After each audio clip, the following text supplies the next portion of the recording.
एका सेलिब्रिटीला त्याच्यावर वक्तव्य करणं भाग पाडलं जातं. मग ती बोलते, मग परत पहिल्या व्यक्तीला वाटतं आता आपण बोललंच पाहिजे, मग ती परत व्यक्ती बोलते, मग आता परत बोलणं क्रमप्राप्त होतं कारण आता नाही बोलली का गप्प बसली का मागे हटली, मग ही परत व्यक्ती बोलते. ही चिखलफेक चालू राहते, महिलांची अब्रू निघत राहते आणि सगळ्यांचं मनोरंजन होतं.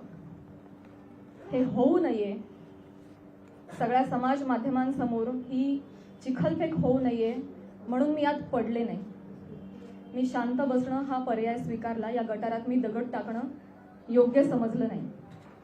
ऑल्सो मला असं वाटलं की हा विषय इतका खोटा आहे, ही गोष्ट इतकी धादांत खोटी आहे, त्याला काही बेस नाही.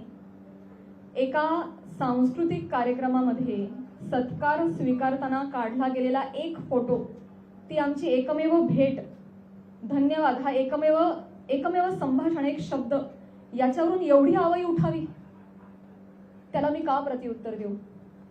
जेव्हा त्या गोष्टीवर मी भाष्य करते, 10 लोकांपर्यंतची गोष्टी 1000 लोकांपर्यंत पोहोचतात. ती जर गोष्ट खोटीच असेल तर ती किती काळ टिकणार? त्या गोष्टीला आपण किती महत्त्व द्यायचं? म्हणून मी त्या गोष्टीकडे दुर्लक्ष केलं. शांत बसणं